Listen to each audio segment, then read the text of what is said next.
Hello! Welcome to Ampersand Live, or Ampersand Live, as Dina Martina would say. Thank you so much for coming out. What an incredible turnout. We have almost 1,000 people here tonight. Give yourselves a round of applause. Amazing. My name is Sarah Rudnoff, and I'm going to be your host for this evening.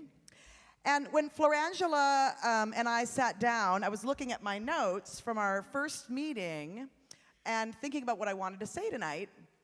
And my notes said, people equals place.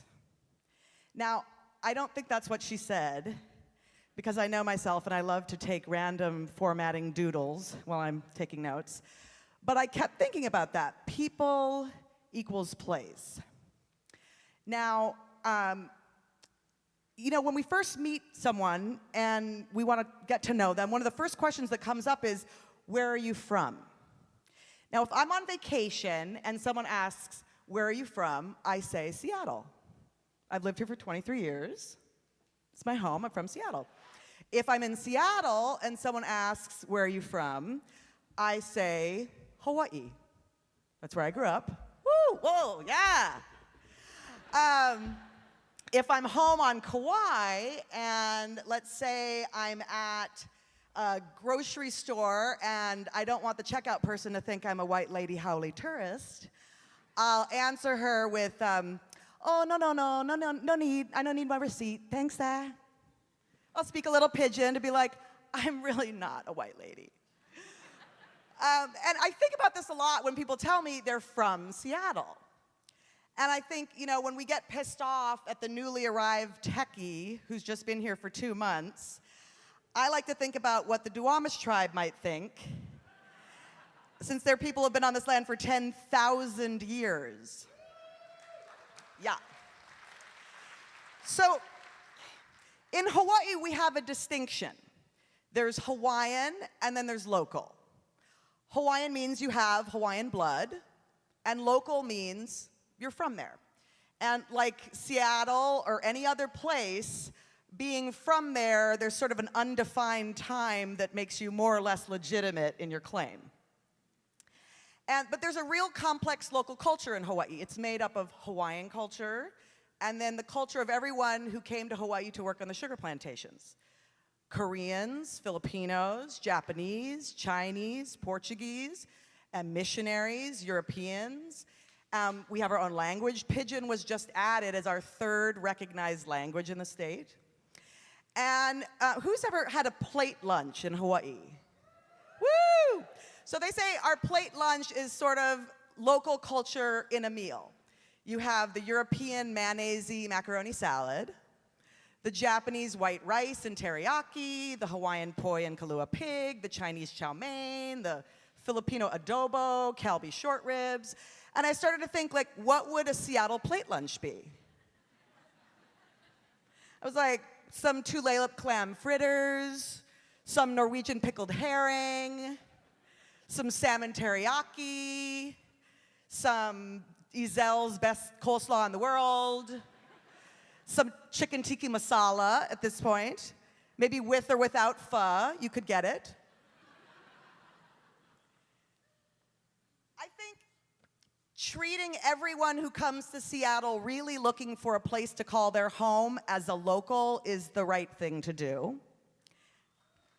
Yeah, give it up if you agree.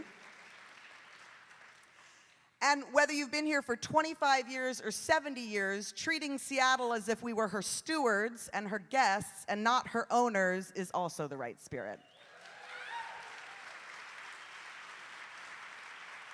So tonight, I am very excited to hear from many different voices who call Seattle home. And I am thrilled to host this virtual table and to be fed ideas around it. So thank you for joining me, and let's start the show.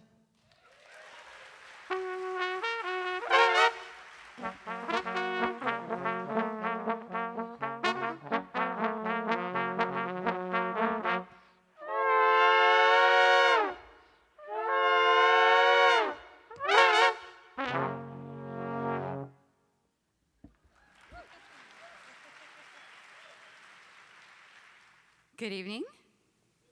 That is a European starling. Yes, it is the most common bird in urban places in the entire country, including here in Seattle. It is also, if you are a birder or a conservationist, the most hated bird in the country. So they were introduced here in 1890, came over from England. So they are a non-native, invasive, and very aggressive species. So for eco-minded people, they are reviled. When I found out that Mozart in Vienna in the late 1700s kept a starling as a pet, I was so in love with the idea. I was just captivated by that dissonance that here is this beloved, sublime composer of Western classical music who had as a cherished pet and muse for some of his work this most despised bird. So I got so carried away that I wrote a book about it, and as research, I raised a starling in my home. So I have to say that it is completely not legal to disturb the nest, eggs, or nestlings of any species in North America, almost. The Fish and Wildlife departments actually encourage us to get rid of starlings in any way we can because of their non-native invasive status. So this bird was a chick in a nest that was going to be removed from a park bathroom in Seattle. So I sort of nabbed it on its way to the city park garbage bin. Isn't it ugly?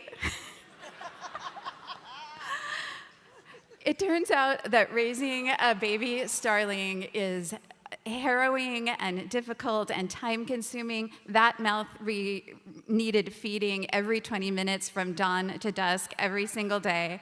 But Carmen, her name, which means song in Latin, grew into a lovely, plump, here she is in her young bird feathers, a delightful part of our family. There she is with our daughter Claire. She oversaw the writing of the book, Mozart's Starling, and I don't know if you've ever tried to write with a starling on your hand. It's doable, but a little tricky. When Carmen was 4 or maybe 5 months old, she started talking. So most people don't know that, like parrots, starlings are talented mimics. So they imitate everything from the voices of other birds and animals to environmental sounds to music, which is one of the reasons that Mozart was so drawn to the starling, also to human speech. So the first words that Carmen started to say were the ones that we used when we interacted with her most often. So she'd say things like, "Hi. Hi, Carmen. Come here." She imitated the meow of the cat, the squeak of our wood floor, and I'm sorry to say that it's sort of a common sound in our house, the cork when it comes out of a wine bottle.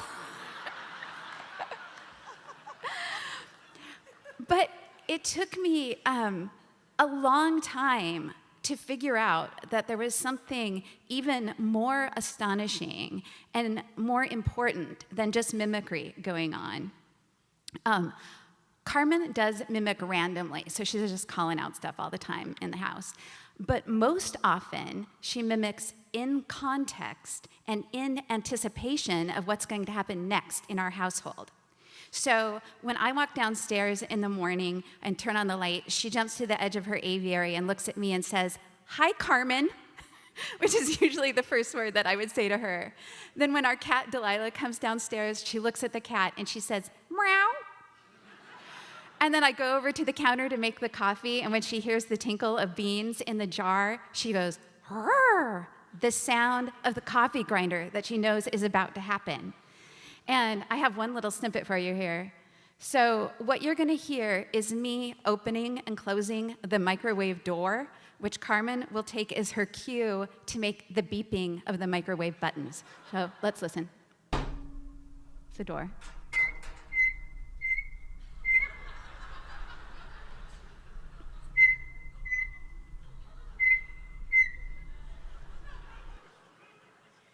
It's pitch perfect. You can't tell them apart from the next room. The thing about it, though, is that it's not just Carmen As wondrous and brilliant as we think the little bird that lives in our house is, it's not just her that has this playful and intelligent response, this kind of oral and vocal participation with the world around her. It is also the thousands of starlings that live among us every day.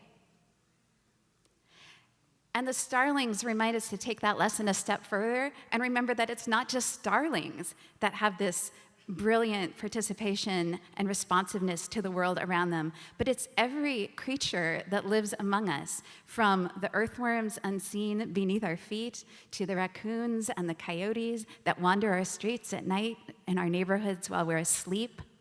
All of them have their own sense of consciousness, of awareness, of responsiveness to the world that we all share. And this hated little bird that I live with reminds me that every time I step out into the world, and all of us do, we enter a great conversation, whether we want to or not. Emerson wrote that we lie in the lap of an immense intelligence, and I will just paraphrase the second part of that by saying, it means that it matters what we do. Carmen reminds me every day that it matters and reverberates when we walk into the world with kindness, when we walk with awareness of each other and the more than human world, when we walk with, I'll say, joy, with justice, with grace. We join all of the other creatures, common, reviled, loved, uncommon, as we walk together in a messy, sometimes contradictory, but intertwined beauty. Thank you.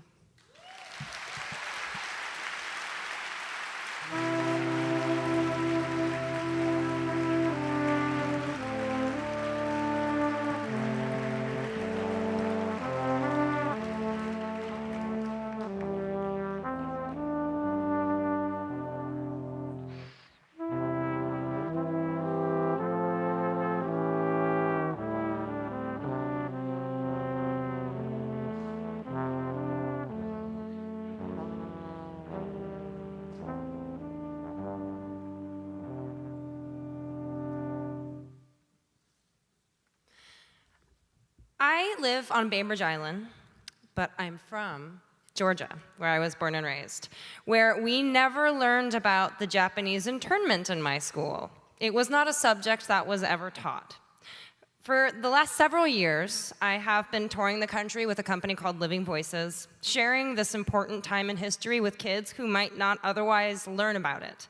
In the last year or so, we've seen our country come dangerously close to repeating some of our past mistakes. With that in mind, I present to you this beautiful poem by Alan Chong Lau, who writes about a small plot of land in Seattle. So much has been erased, but one small plot of land honors a young woman named Chiyo Murakami and the neighborhood that was the once thriving Nihonmachi. The Garden at Higo by Alan Chong Lau. 1. An imaginary page from Chiyo Murakami's diary, 1936. South Washington, Maine, King, Weller, Lane, Dearborn, Jackson. These were the streets that formed Seattle's Nihonmachi. Our store on South Weller was started by my parents, Sanzo and Matsuyo. This was my home until I was 22. Bedridden from tuberculosis, I gaze out my bedroom window to the grass below. See our dog Skippy tail wagging under the Japanese pear tree. Nihonmachi kids play fort with our cardboard boxes, taking aim with pea shooters. When we burn everything up in the yard, orange flames lick a cloudy sky. Unable to sleep, I can hear the hushed prayers of Oka-san, Oto-san, Aya, Kei, and Masa slip up the stairs. I wish I could help decorate the store for Christmas, but I'll be gone before this whole neighborhood disappears. 2. Kobo comes to Higo. After the war, there were the missing and the dead. Not everyone came back, dispersed to wherever they could find work. But those who did found the Higo store still standing, saved by a pawn shop neighbor. Home again for those starting interrupted lives over in the reassembled architecture that follows hysteria. Like the emblem of a frog that once graced advertisements on a fading theater wall, the Murakami store returns from a patch of weeds. Surrounded from city streets, a garden emerges for the living. And yes, the branches of this 100-year-old tree where children once played still bear fruit. ありがとうございます。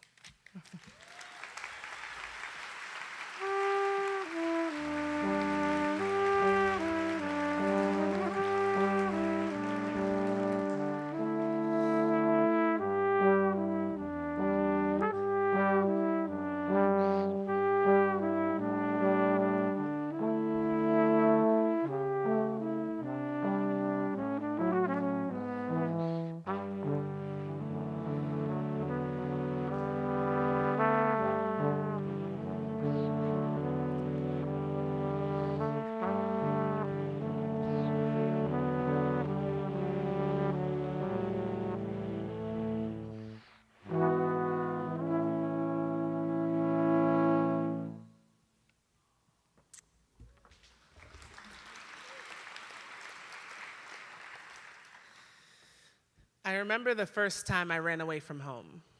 I was 6 or 7, and my biological mother was chasing me around our very small apartment because she was trying to whoop my ass.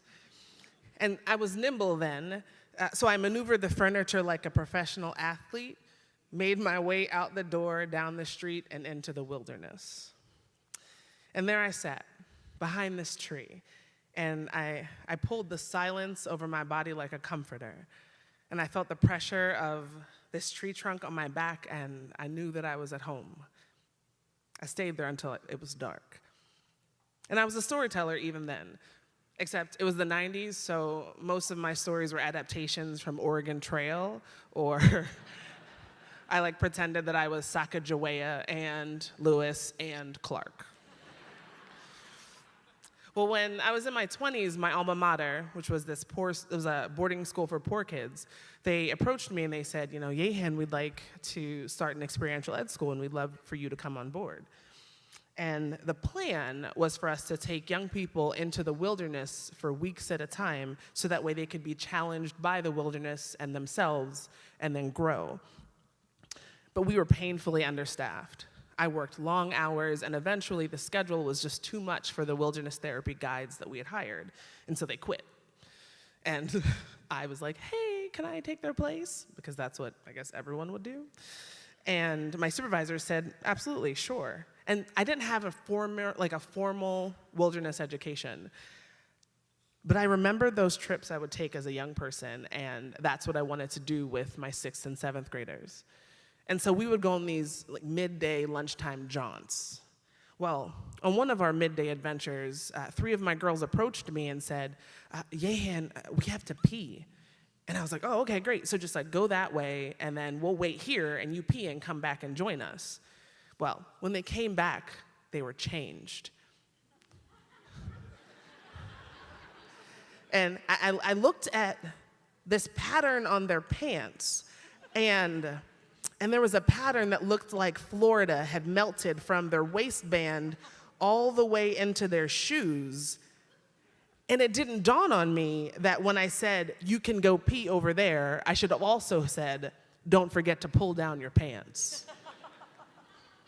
So I stayed at that program for 3 years, and I built it up until it ended up closing its doors.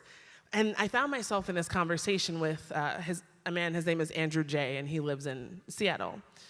And we had this great conversation about justice and identity and the wilderness and this need to get a more multicultural presence in outdoor education. And from that conversation, I got on a plane and decided that I was going to live in Seattle. And when I arrived, I knew again that I was home. That summer, I spent 72 out of 90 days in the backcountry with a map, a sat phone, a group of young men, and a co-instructor, and that was it. Now, even though I had spent the equivalent of years of my life in the wilderness, I still felt inadequate because no one taught me to do anything. I just learned by doing and failing again and again and again. Well, one day, Andrew sent me this email, and on it was an application to get a free ride to a 30-day course. I applied, and I was accepted to this 30-day backpacking and whitewater canoe course in the Yukon wilderness. Well, on our first nights in the backcountry, once I got into the field, my tent mate woke me up, and they were complaining of pain all over their body, so much pain that she couldn't walk, but she had to poop. So my instincts kicked in. And I woke up the other two folks in my tent because when you're in grizzly bear country, you have to poop in groups of 4 or more. Hashtag poop train. So I put this woman on my back, and I carried her from camp with only the moonlight and our headlamps to guide us and these 2 sleepy guys in tow. And now I found this great pooping spot. So I rested her on a nurse log, and I digged her a cat hole. And then once I was done, she couldn't poop by herself, so I squatted, and she squatted, and I balanced her. And we held hands until she dropped a deuce into the cat hole that I had dug for her. And when she was finished, I handed her the pine cones that I had scavenged for her to take care of her other need. And then I stirred her poop with the pine cones in the hole, and I had only known her for 24 hours. My instinct in that situation was kindness. Now, a few weeks later, we were on the hiking portion of our course, and it was a late morning, and a bunch of us had decided to take a later start to our hike. And we moseyed our way up this hill, and we made our way to a ridgeline, and we were in the middle of this impromptu lesson about reading weather when I heard someone say behind me, "Hey, is that a grizzly bear?" And so I looked to my left, and there was this, it looked like Pizza the Hut from Spaceballs, except with more hair about 100 yards away. And then I heard a scream to my right, and the person was saying, "Get off of the ridge line." And I turned back to my right to ask the person what they were talking about, when I looked up and I saw that the weather that seemed like it was miles away had changed to being right in front of us. Lightning struck, and then I saw this blur of yellow, and it was our lead instructor. Now, our lead instructor, when you see him, he is a man that looks like he would chop some wood, or he would whittle you an arts and craft, right in front of you in record time. He doesn't look like a runner. So when he took off, I took off. Because I guarantee you, I'm not gonna be the first black person in the history of black people to ask questions first and then run. So he threw his trekking poles. I threw my trekking poles. He threw them again, and I went mid-breath, "Are we leaving these here?" No answer. I watched a peer of mine lose his footing and tumble the rest of the way down the hill. At this point, the grizzly bear had finally got wind of us and just saw this mob of people just running toward it. And I went, "Are we literally running toward a grizzly bear to avoid getting struck by lightning?" Silence. So we made our way down the hill. And my peers, some of them were crying, some of them were covering their heads, and I just lifted my head and let the hail that had started to come down on us just hit my face. And I started to sing. And I realized that some people have their instincts really tuned into environment. And even though I felt like an imposter, all I had to do when I was in the wilderness is do what I knew. Thank you.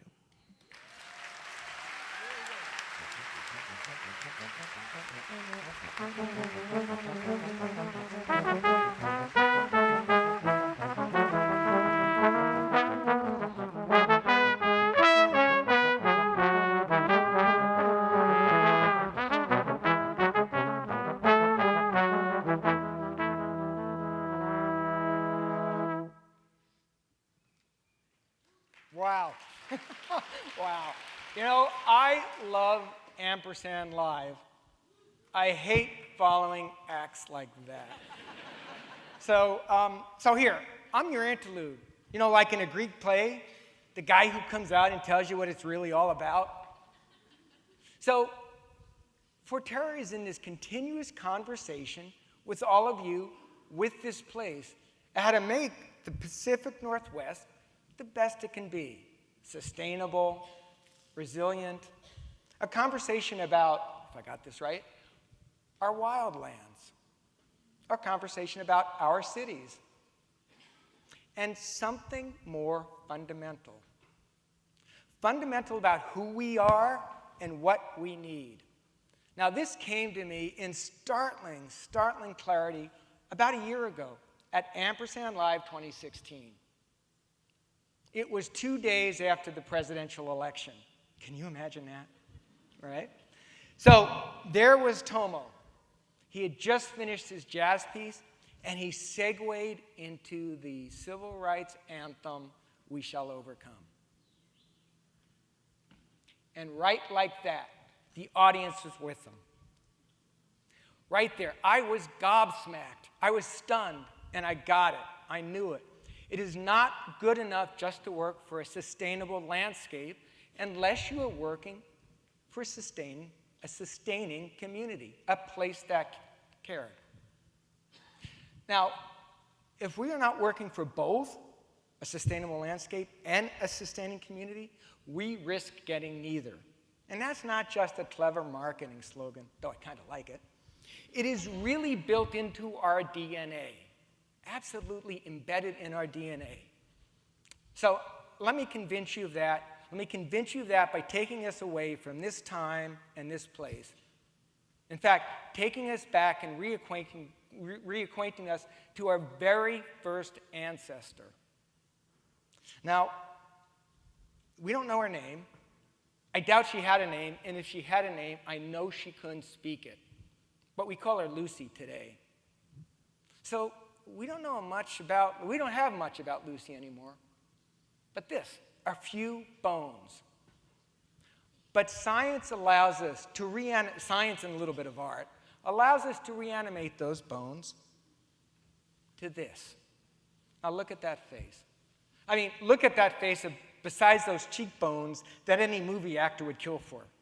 Look at those eyes. Look at the beginning of our humanity in those eyes. And then look at the wariness behind those eyes. The wariness is well earned. There's a good reason for that wariness. These are some fossilized footprints from 150,000 generations ago when Lucy was with us. 150,000 generations ago, one of Lucy's sisters ran across that stream bed to probably the safety of a clump of trees. And right alongside her are those little footprints. And you can just see that Lucy's sister's hugging on to her daughter as they scamper to safety. That is part of our shared deep history of a very unyielding and unforgiving environment. So now let me half that distance. Let me take us from 150,000 generations ago to only 75,000 generations ago. And we were Homo erectus. Erectus because our posture is much like it is today. Now, there are a lot of bones of Homo erectus. They're scattered Homo erectus got everywhere. They're scattered all around the world. And so we can build a pretty good model of who Homo erectus was, what we looked like. We look like that. Now look at that face.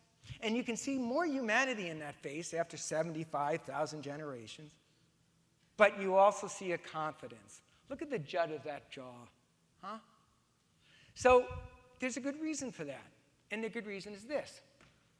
This crude tool, it's called a hand axe, is handled in it just like this, just like you can imagine. And it was what began to cleave us away from our natural world. It was the beginning of the way we could start to control a very uncertain and scary place. So think about that. For 75,000 years, we have been enacting the very essence of our human condition, this need to control and dominate our planet, and also the humanity that helps us teach us to sort of live with what's important, live together and side by side for 75,000 years. So now let me take you up to much more or less today. Homo sapiens, to give us our full scientific due. Homo sapiens. And so I'm not going to show you pictures of us. I'm not going to show you our bones, but I'm going to show you this. Now, scientists call those flutings. You and I call them finger paintings. Look at the exuberance, that sort of human exuberance and excitement, the humanity in those finger paintings, right? Now, what science does tell us, and I think this is thrilling, that those finger paintings were made by a child between 7 and 8 years of age. And in fact, made by a girl child, 7, 8 years old. That finger painting is from a cave wall in southwest France, about 6.5 feet up. Let's see, yeah, about 6.5 feet up. So think about that. That little 7 or 8 year old girl was probably on her mama or daddy's shoulders. So there they were, just like today, 8,000 generations ago. Think about that. 8,000 generations ago, we had the very spirit of our humanity today. Standing there as if it's a day in the park, mama and daddy together playing, the girl's probably giggling as they do this finger painting. And that's not a one-off shot of our deep humanity. I can show you pictures like that from all around the world. Let me show you one more, from 2,000 generations ago. I think this is stunning. Look at all those hands. Now, those stencils made 2,000 generations ago were people like us who put ochre in their mouths and then sprayed it over their hands. And if you look closer at those hands, there are big ones and little ones. So clearly, there are old people and young people, middle-aged people, all there in this incredibly cacophony of joy, cacophony of humanity all together. And that's us too. That's our humanity. So there we are. And that's what we need to think about today, is that if we want to have a sustainable region, it's about really us. It's about a sustaining community, a place that cares. So if we want our wild landscapes, and we want our great cities, it's really about us. And that's what the rest of tonight, this continuous conversation, is about. Thank you very much.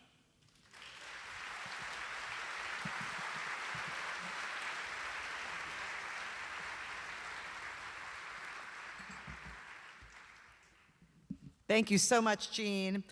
I want to take a moment to thank some folks who made tonight's possible, starting with our presenting sponsors: Beneficial State Bank, Boeing, Friends of Waterfront Seattle, Mall Foster Alongi, and Multicare.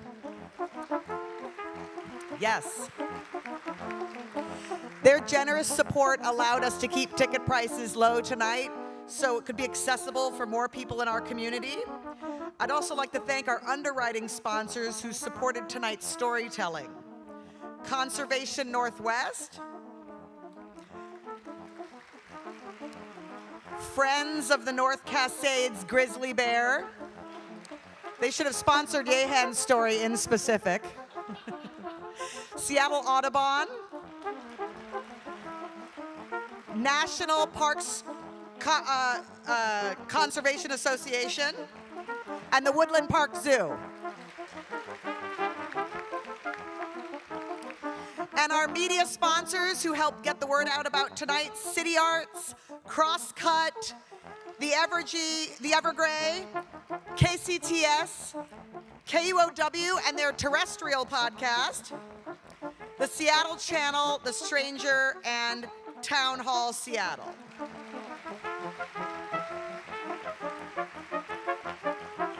And finally, I want to give a really big thank you to the community partners who you may have noticed in the lobby before the show, and they donated all of the amazing prizes for the drawings tonight, so give them a round of applause.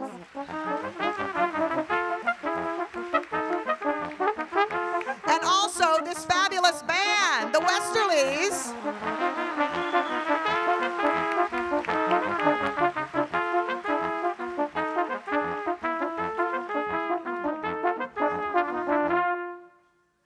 All right.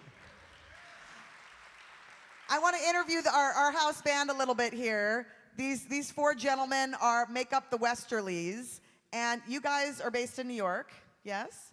But you're from Seattle, is that correct? Tell me a little bit about how you met and how the band came together. Whoever wants to start. And you can use my mic too. I'll start. Hi. Yeah, we're the Westerlies. We are in our hometown. 3 of us went to Garfield High School. 1 went to Roosevelt.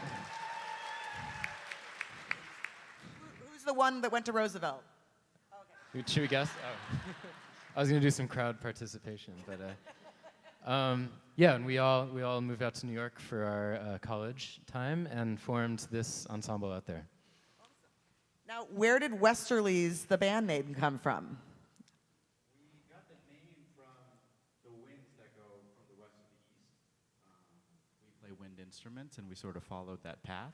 Nice. So the name came together, and then it sort of matched the spirit of trying to take what we have here, spread it east and wherever else we go. Wonderful, great. Well, what you're going to play a composition for us, a whole song through, not just an interlude here. And you want to tell me a little bit, introduce what you're going to be doing? Sure, this is an old folk song from England called Sorrow that we adapted for this weird instrumentation we have here. All right, give it up for the Westerlies.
When I was young, I was in a summer mountain biking camp in my hometown of Ketchum, Idaho.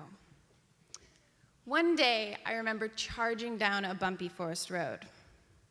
I was ahead of the group, going pretty fast, and I drifted into a road rut, which, if you know anything about mountain biking, it's not the best situation to be in. Suddenly, when I looked up, I saw a white mass blocking the road. Being the novice mountain biker that I was, I panicked. I turned my wheels, caught the rut, and flew over my handlebars. When I opened my eyes, all I saw was white. I heard obnoxiously loud sounds, and I realized I had almost run into a flock of about 1,000 sheep. Since that crash, I've wondered, what the heck were all these sheep doing in the mountains? Why were they there? And who was this man with a pole poking and yelling at them? To this day, I still have a scar on my hip and a lasting curiosity for mountain sheep herding. And for the past year and a half, I've been following the last large-scale sheep herding operation allowed on forest land in Washington state. Throughout the summer, flocks of sheep traverse mountainsides. They're guided by migrant sheep herders. Most of the herders have been doing this work for over a decade. All come with one mission: to provide for themselves or their families. But it's not without sacrifice. The herders learn husbandry knowledge in Peru. They come to the States under the H-2A visa program. They work for 2.5 years straight before returning home to Peru for a short 3-month vacation. After their vacation, they come back to the States and do it all over again.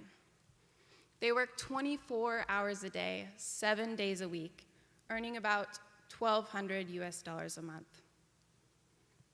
They miss birthdays, holidays, and everyday family moments.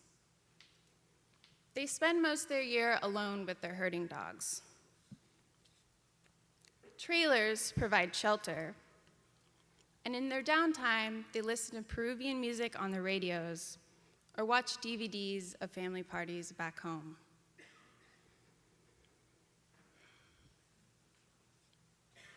The sheep herding cycle starts in late spring. Sheep are loaded onto trucks, and each herder is assigned a flock. They first move through low farmlands and then make their way up to the mountains between Ellensburg and Wenatchee. The herders walk hundreds of miles, moving their sheep vast distances in order to make sure that they feed and grow. They are constantly aware of their sheep, in tune with the forest and their flock. They are never lost because they follow pathways they have walked for years. And if sheep stray, they aren't hard to find. Their faint sounds, nibbled grass, or the herder's recollection of where they foraged the year before clue them in. If the herder hears his dogs barking, he thinks, is it a bear or a cougar? If they see vultures circling above, they think maybe a sheep has died. The work is demanding, vigorous, and never-ending. They sacrifice their social and family life to be able to earn a living wage. I started this project because I wanted to learn more about sheep herding. I continue because I want to spread awareness to how difficult this work is. I wonder, without these migrant workers, would this age-old tradition still exist? For now, I'll keep taking pictures and searching for answers. Thanks for listening.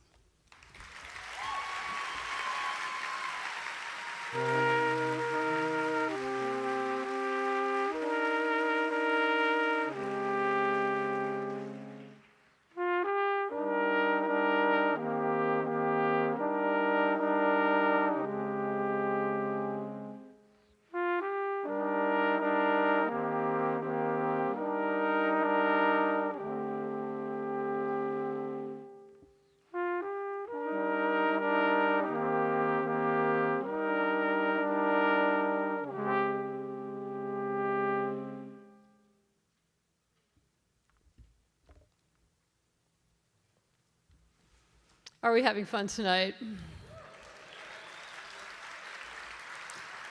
How fantastic to look out and see 1,000 people here to talk about nature and think about people and place. What a thrill.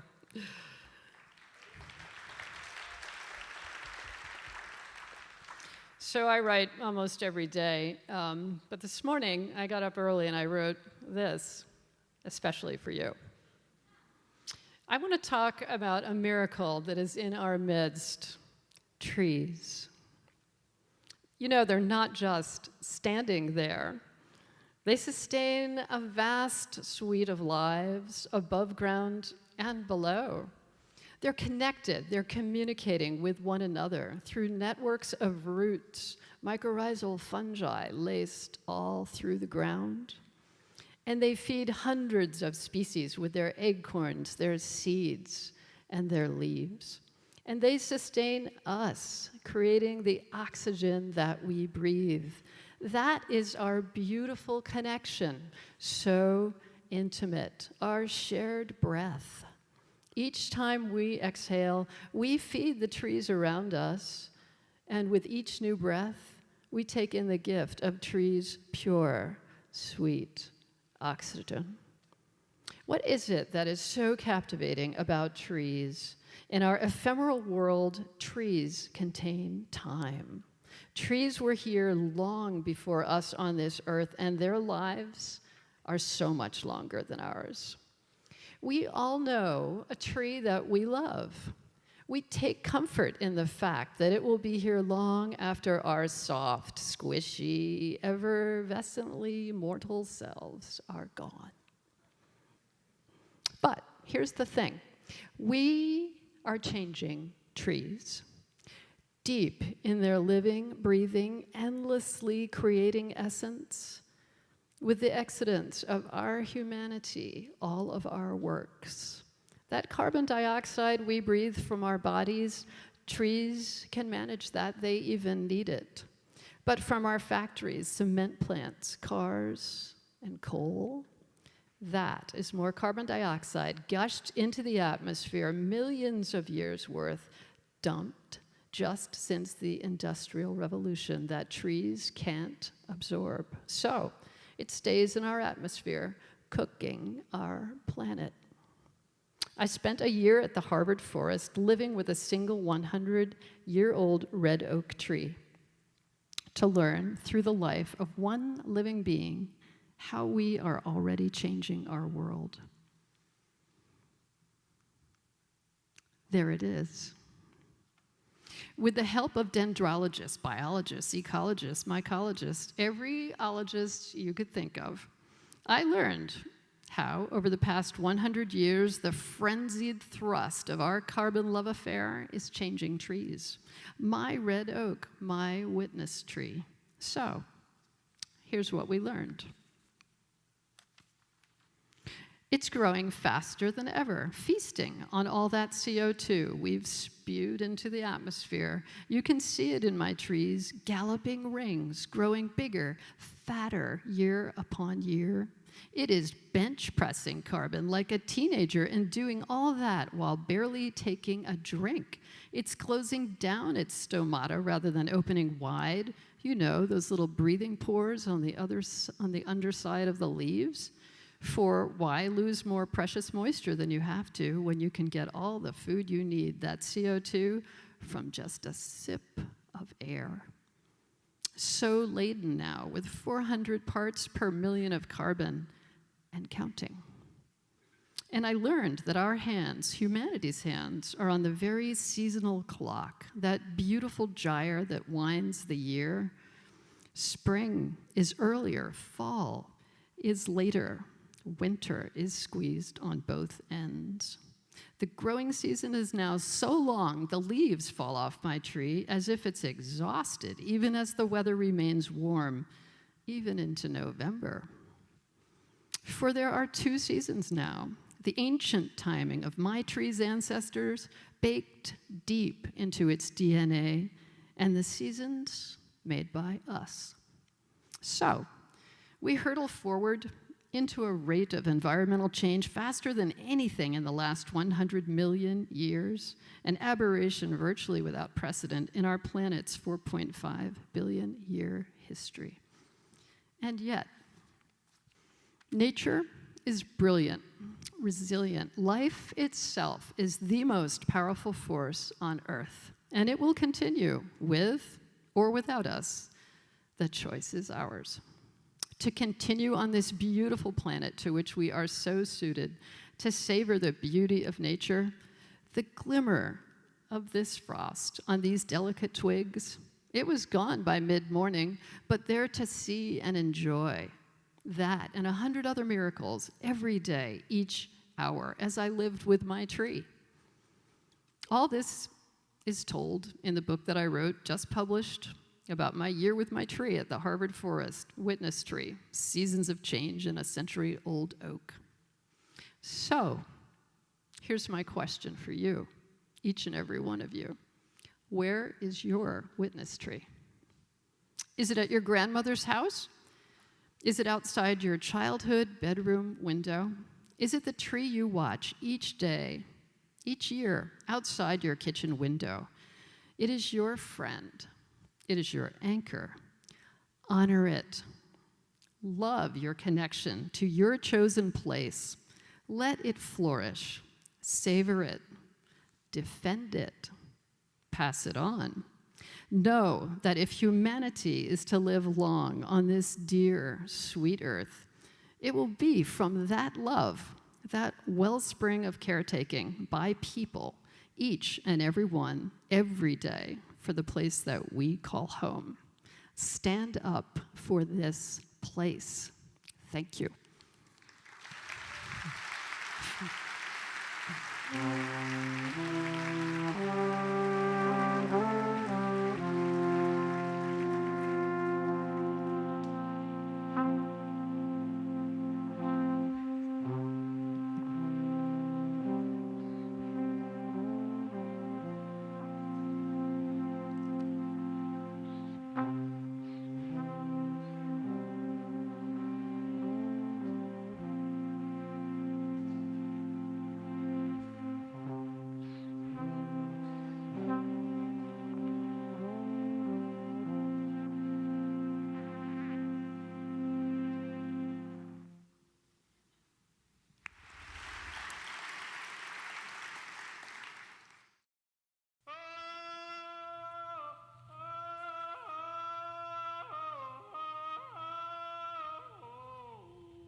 It feels like I spent half my life crawling through the muck, and the other half getting chased around by something that wants to eat me. Which is odd, since I never set out to be a nature photographer. I grew up between a trailer park and a chicken farm. Where I'm from, nature is mostly poison ivy and junk cars and busted beer bottles. When I started out, I was going to be the next famous war photographer. But my first job was working for a small town newspaper back east. I showed up that first day with dreams of journalistic glory. The day-to-day was a little less dramatic. Instead of my editor sending me out to combat, they sent me to the county fair, to an endless string of high school football games. I mean, once in a while, we'd have a small bit of drama and mayhem, like a car wreck or a house fire. But when all else failed, I'd just drive around, hope that lightning might strike, artistically or literally. It felt like I was telling the story of my hometown, one day at a time. And after a few years of this, I found myself at another paper up in Alaska. It was the same daily journalistic grind, but there I might wake up and find a moose on the front porch, bald eagles on the drive to work. I looked up from the camera and saw my new hometown was surrounded by miles of scenic wonder. I abandoned the trenches of daily journalism and tried to tell some news stories about wild lands and wild animals. But from the elephants of the Kalahari to the salmon of our Pacific Northwest rivers and even down to Antarctica, there remains only a hint of what once was there. I spent a good part of the last 2 decades chasing shadows, it seems, the ghosts of the vast, untouched wilderness that once defined our world. I've wandered further and further afield. For some reason, I'm always like traveling alone and doing things the hard way. Is it because I'm stubborn, cheap, and disagreeable? Rumor has it. But I found the lessons you remember are the ones you learn the hard way. They say all the easy pictures have been taken, but I'm here to tell you there are some stupid ones left. Nearly all of my trips have been do-it-yourself expeditions in that Land Cruiser across Africa, or by boat to Southeast Alaska to photograph humpback whales at close range. On foot near Kodiak Island, to walk among the grizzly bears out by the Katmai coast. And most recently to Hudson Bay and Arctic Canada to photograph polar bears. These are the iconic species of the North. They're the poster children for climate change and all that we stand to lose. I wanted to see these bears, but not in some overcrowded, overpriced tundra buggy. Rather, as the first people did, one-on-one, eye-to-eye, on the polar bear's terms. I figured pretty quick this was going to be a BYOB job, bring your own boat. The maps told me it was 2,000 miles from Ballard Bridge to the end of the road in northern Manitoba. All I had to do then was get my tired old boat named Seasick halfway across the continent, put her into some unknown river, float 75 miles down to Hudson Bay, hang a left, and 800 miles later, I'd be at the Arctic Circle. The boat was perfect for a weekend fishing trip in the San Juans, but as for months of travel and uncharted icy water, we'd see. So I gathered all my smelly long underwear, dinged up cameras, crammed it all into waterproof cases, and then I went shopping. Came home with 3 GPSs, 2 depth finders, an entire set of nautical charts to the Northwest Passage. Better safe than sorry. When I got to the end of the road and back Seasick into the Nelson River, there was just no turning back. And for weeks, I was plagued by bad navigation and worse weather. I was either running aground on the rocks or being battered by storms. I went out looking for ice and for polar bears, and for the first 6 weeks, I saw plenty of neither. Then, after nearly 1,000 miles, the ice found me, almost crushed the boat. I had to run seasick aground on a rocky beach on purpose this time. But when the icebergs finally moved off, the world was transformed. I was surrounded by icebergs and hundreds of walrus. It was like a vision from 2 centuries ago. There were dozens of polar bears on the hunt, and it was magical. And it also scared the hell out of me. I mean, I was trying to create these intimate pictures of bears, and that meant getting as close as I could to photograph them stalking and hunting on the ice or swimming through the water during the summer melt. I mean, most times the bears wanted nothing to do with me. And yet other times they came way too close for comfort, sneaking up for a look in the boat's window like they come over to borrow sugar, taking a bite out of my camera, or tearing a big hole in the side of my inflatable Zodiac. But, I mean, it felt like I had stepped back in time. I was usually scared, cold, and absolutely miserable. But traveling in a land where polar bears ruled supreme, I was just an onlooker. I mean, I was there as a witness. And it felt like maybe I'd become that war photographer of sorts after all. I mean, what is the most important conflict of our time? Isn't it man's ongoing war against our own planet and the animals that once thrived here? I can't keep track of my car keys most days, so I don't imagine I'm going to change the world anytime soon. Not on my own. But for 4 summers, I went back again and again to the Arctic and tiptoed up to the edge of disaster. I wanted to try to tell the story of one of the world's last great wild places.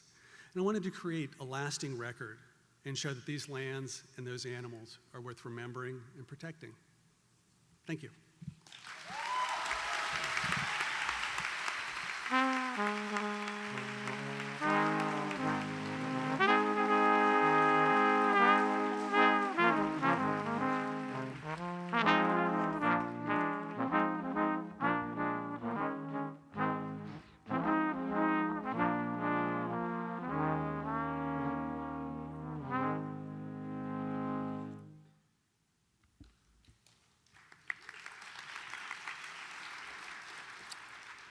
Hi, I want to lead you on a walk today through downtown to explore arbitecture.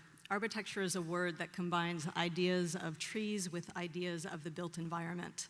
And I want to use this concept as a way to explore history.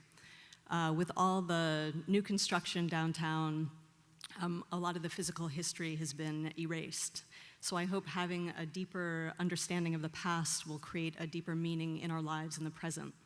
So let's get started. We have 3 stops on our tour. The first one will be the Amazon spheres. I'm sure you've all probably seen these already.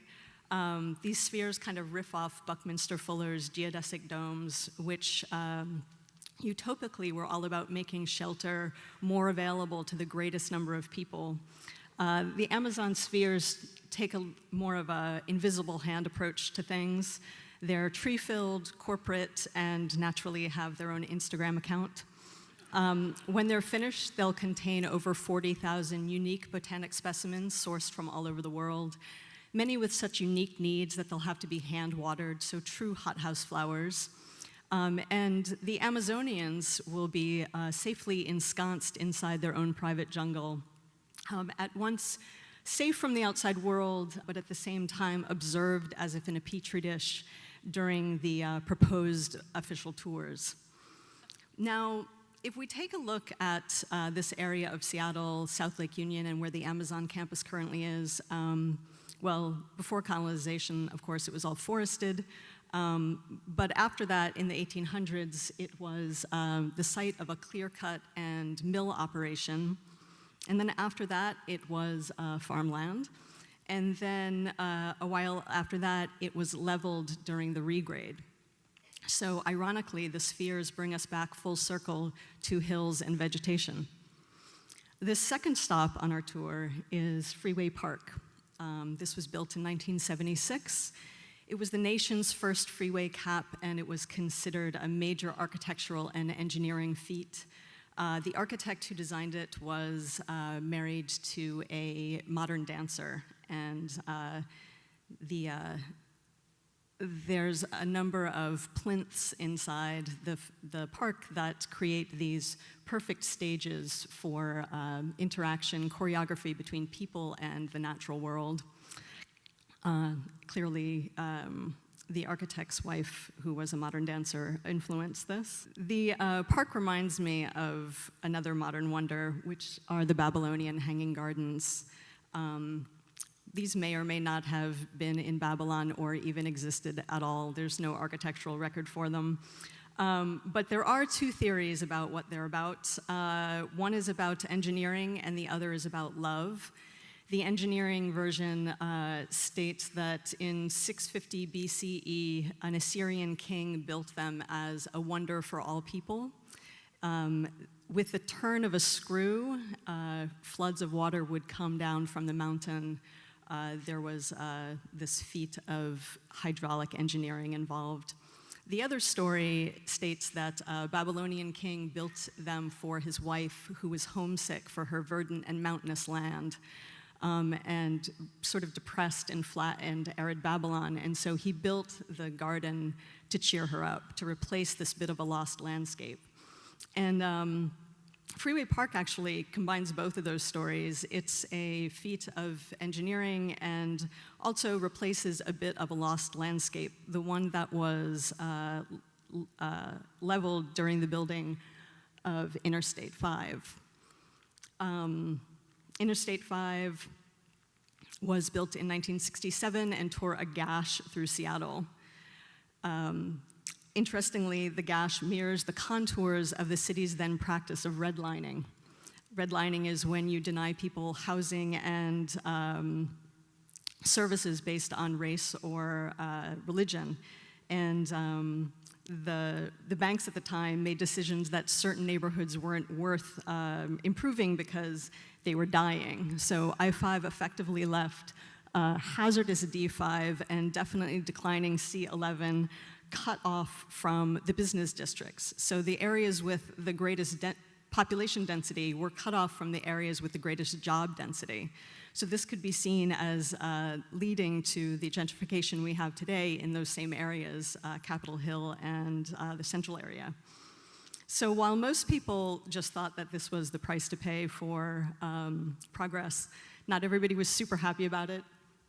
This is Anne Gould Hoberg. She was a art supporter, civic activist, and what the current president might consider a nasty woman. Here she is leading a group of 100 protesters wielding rhododendron branches down 7th Avenue in a march against the building of Interstate 5 through downtown. At the very least, Anne felt that Interstate should be lidded and the lid turned into a park. And it was Anne who focused public opinion on this need, and many give her credit for the park's existence. Anne is quoted as saying, "One seed, a tree, then many seeds from which the most amazing growth happens." And this brings us to the last stop on our tour, Plymouth Pillar Park. You've probably passed this a million times. It's right on the corner of Pike and Boren. It's a little pocket park. I think the most obvious question to ask when you're at this park is, why are these columns here? And what is this doing overlooking I-5? Well, as it turns out, the columns were originally part of the entrance to Plymouth Church. It was a historic congregation that began in 1869.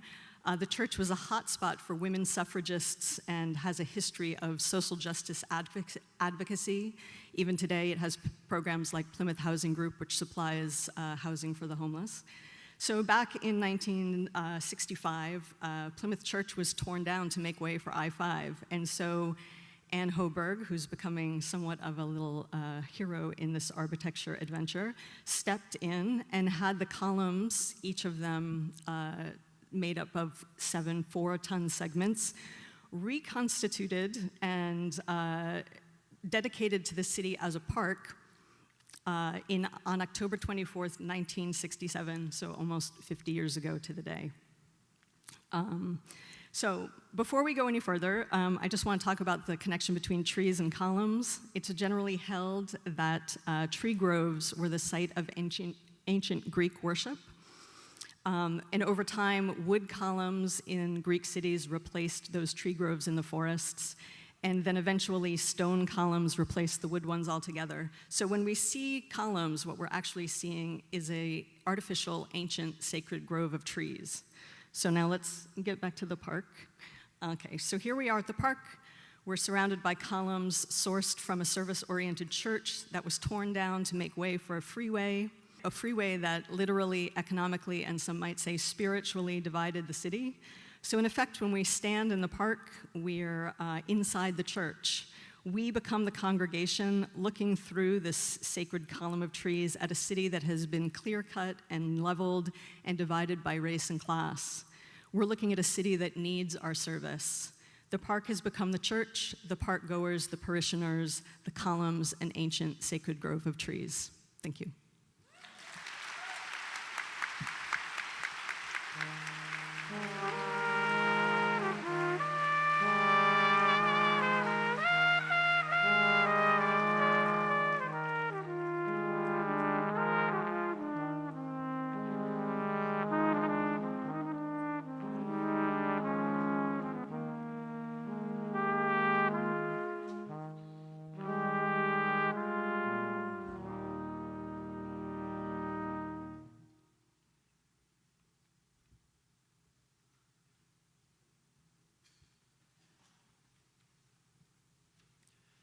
The grizzly bear. I spent over 20 years of my life studying the great bear. It's powerful, it's intelligent. Like humans, the grizzly bear mother can be very tender when teaching her cubs and very aggressive when defending them. We think of them as symbols of wilderness. As an ecologist, we use them as indicators of healthy ecosystems. At one time, grizzly bears roamed throughout the North Cascades Mountains, but now we have but a few. As scientists, we begin to refer to them as the ghost bear of the North Cascades. I and my team have spent nearly a decade trying to discover how many grizzly bears, if any, we still have left in the North Cascades. We investigated the historical trapping records, these records kept by the Hudson Bay Fur Company, and we found that historically, we once had a very robust population of grizzly bears. However, in the mid-1800s, about a 20-year period, about 4,000 grizzly bear hides were processed through the forts that occur in and around the North Cascades. This had a significant impact on the grizzly bear here. In fact, what we see today is just nothing but a remnant from the past days when their populations were much larger.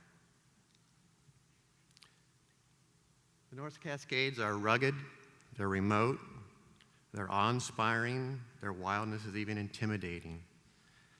Nearly 10,000 square miles form the North Cascades, made up of national parks and wilderness areas, public lands. It forms one of the largest remaining wild areas in the lower 48. This ruggedness and wildness is probably what prevented the grizzly bear from being completely extirpated from the North Cascades, because they had safe places to hide. It's also what makes it really challenging to try to find a grizzly bear in the North Cascades. So we use this thing we call a hair snare, which is a way of tricking a bear to leave us a piece of hair. It's not always easy to go grab a piece of hair from a bear. It's a simple device. It's just a barbed wire strand hung about knee-high from trees. In the middle, in a circle, in the middle of that circle, we build a pile of sticks, and then we pour this thing we call goo over the top of that pile. Our goo takes a little bit to make. We start cooking our goo in the fall. We collect roadkill deer. We collect spawned-out salmon.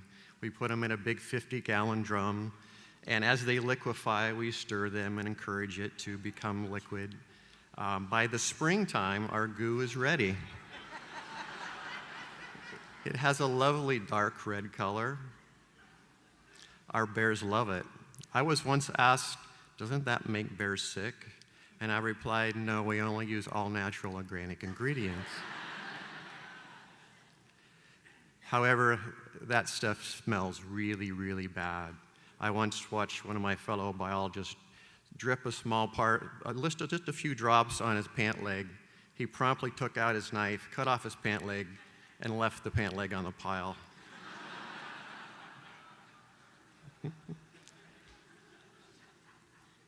Our hair corrals are designed specifically to capture hair from bear. We send that hair to a lab, and that lab tells us whether a grizzly bear or a black bear visited that hair snare.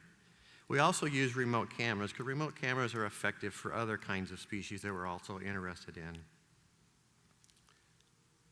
So with our backpacks full of personal gear, barbed wire to make our corrals, and Nalgene bottles full of bear goo, we venture out into the North Cascades wilderness.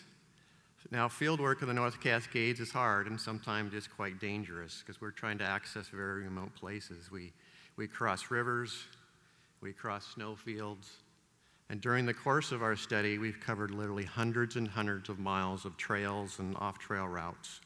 And we've hiked thousands and thousands of feet to access the best bear country in the high parts of the North Cascades. Over the past about 10 years, we've placed over 700 hair snares throughout the North Cascades, venturing into places that few people go. On our cameras, we've discovered new home ranges for the wolverine. We've documented new wolf packs. We've gotten photos of a beautiful cat called the Canadian lynx, which are quite rare and elusive. We got this funny looking bear, and when I looked at this, I thought, are there anteaters in the North Cascades? This is actually a young blonde colored black bear. We've captured DNA, hair and DNA from nearly 750 black bears in our research. We have yet to capture a single hair or get a single photo of a grizzly bear. So during last fall, on our final day of field work, as we were wrapping things up for the field season, I sat in my tent overlooking this beautiful vista high on a ridge in the North Cascades Park, and I contemplated what it meant to be looking so long and looking so hard and not finding the grizzly bear. And I sat down in the tent by myself there, and I wrote the following in my journal as sort of a reflection of what I think this means. From my tent door, I can see a storm rolling in. Winter is fast approaching, and soon these mountains will be coated with a thick blanket of snow. The bears will be tucked away in their dens, and I will be glued to my office chair and computer screen. Stretched out before me is a vast wildness, something rare in our human-dominated world. Yet this place so vast and wild is missing something. Yes, wolves and wolverines are returning, reclaiming their past territories, but the grizzly bear struggles. Their numbers are too low to make it without human intervention. How ironic, the North Cascades, one of the largest remaining wild areas in the United States, yet the very symbol of wilderness, the grizzly bear, barely hangs on. We as a society, as a people, have a decision to make. Do we reach out and help save a species, or do we stand by and watch as they disappear and become ghosts of our past? I say we lend them a hand. Thank you.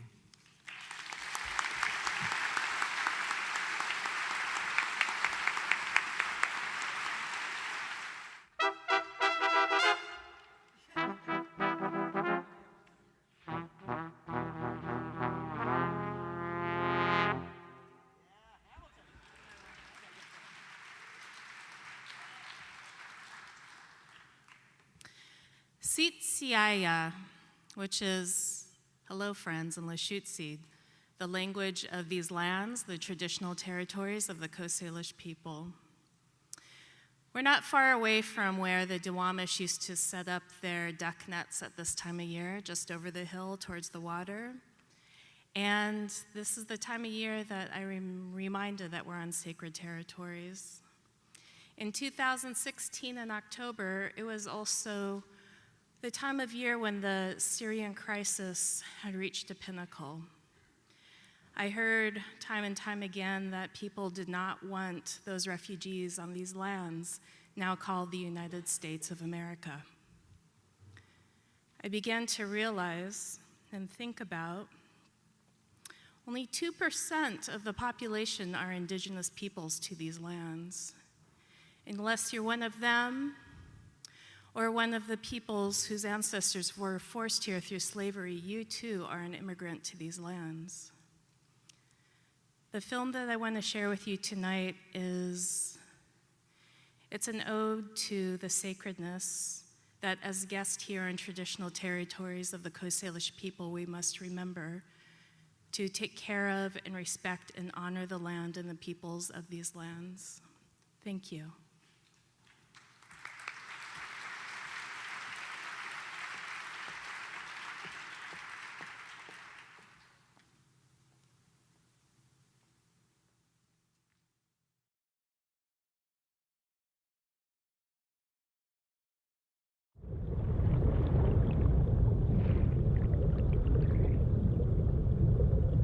Jag just obstidda. Jag just obstidda att dwabs ishachan. You hakuyeko. Si alchan. We good hidak. Si ya. Deisha ogura da. At dwabs.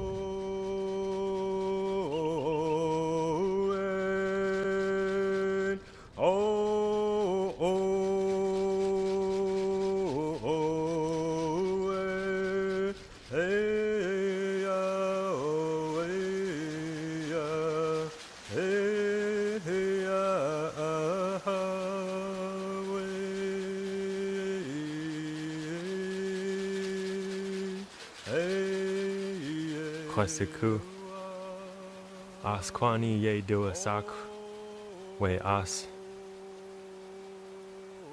Our ancestors would say, go and sit with those old ones, Askwani, tree people, in their quiet moments, and you will hear powerful things. You will learn what it means to be who we are. This core, the voices of our ancestors, sometimes they whisper, and we really gotta listen.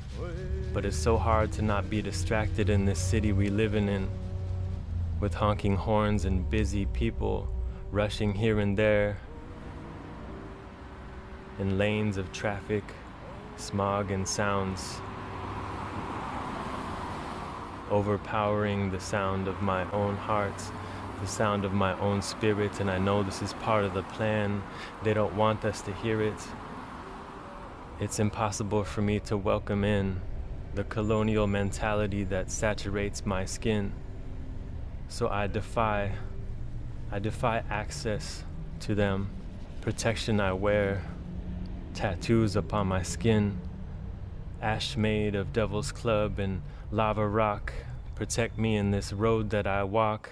Help me, ancestors, be the person I was meant to be. Don't let me be less than who I am meant to be. Let me step into the power of my ancestry, even through this English language and its limitations that it binds me in. I want to go farther, I want to go deeper. Find me when I swim deep in the ocean. Killer whale, that's the clan where we come from. Chiefs of the sea, they say. We walking on land today. I know I can fly. I don't want to be just a virtual reality one day. I want my descendants to be proud of the way they speak my name, so I make decisions every single day that aim that way. Arrows through eternity and indigenous resistance. This fire burns in me for the truth to be set free and liberate my people surrounding me. So we sing songs from our ancestry, from the land, from the sea, from the winds, from the sunshine and the gray clouds. These places we've all been, the berry bushes, so sweet. We sing these things. We sing these songs that help us remember who to be, how to be human once again, how to fight against them, how to unify our struggles and make it stronger within. We sing songs that tell us how to relate again. Songs that tell us how to love and think again. Songs that allow us to be more than we are right now. Only messengers, only vessels like an empty eagle bone to share what we were meant to share through our ancestors' voices, through creators' voices. We speak.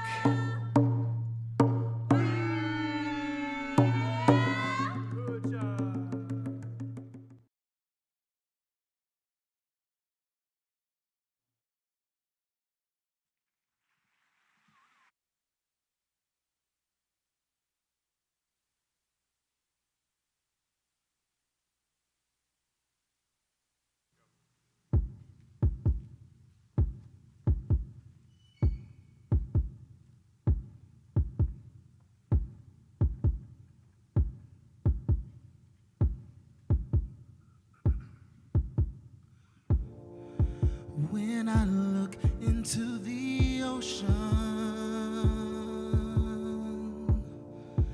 as I stare into the sound, smiling back at my reflection,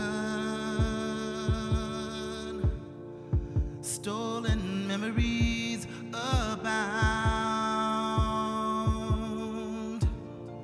When the earth and I communicate, completing one another's thoughts, when we know just what our power is, knowing that we can't be bought.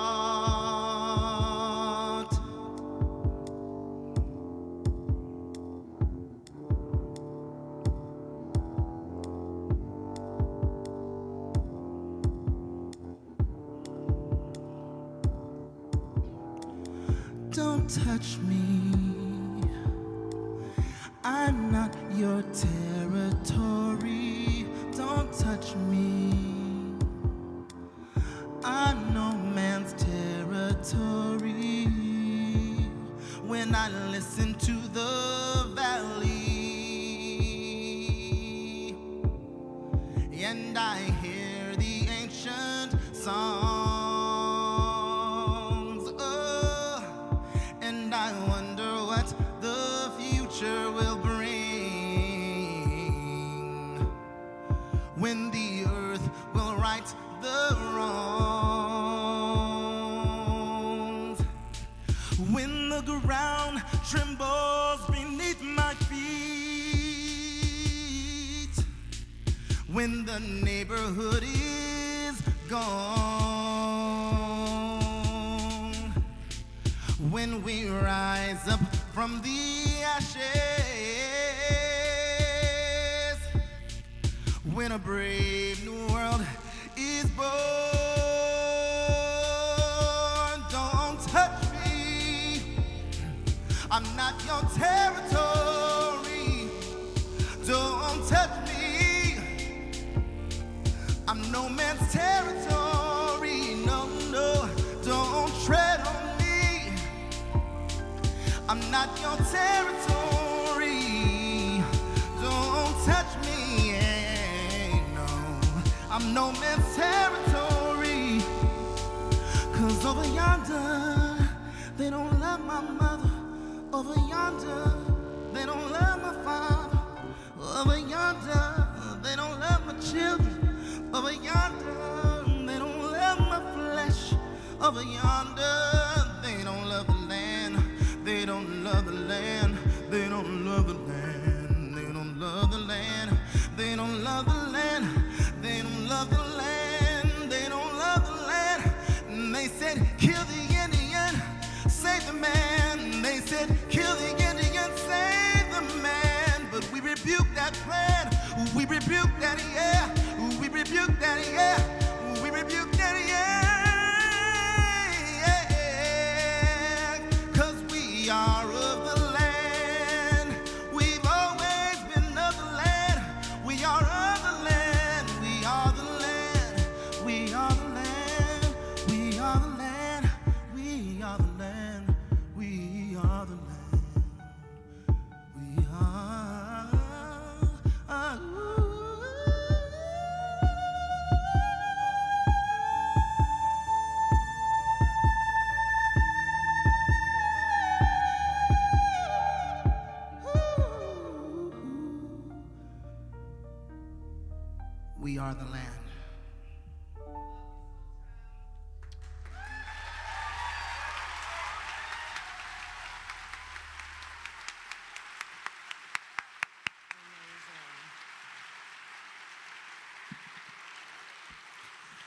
amazing.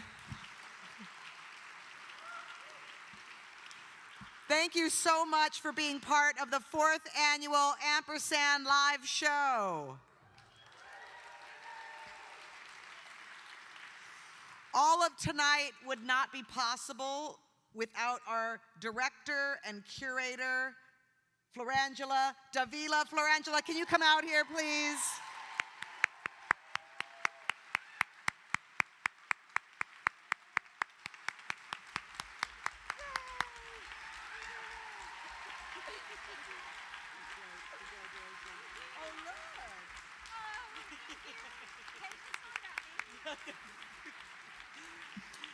I also want to give a huge, what a moving and incredible show. Wasn't tonight amazing? I want to thank our contributors. Linda, Yehan, Tracy, Susan, Sophia, Akanamade. Everyone come on out. Paul, Leanda, Keiko, William, Jade, our beautiful dancer, and the Westerlies that have been playing for you all night.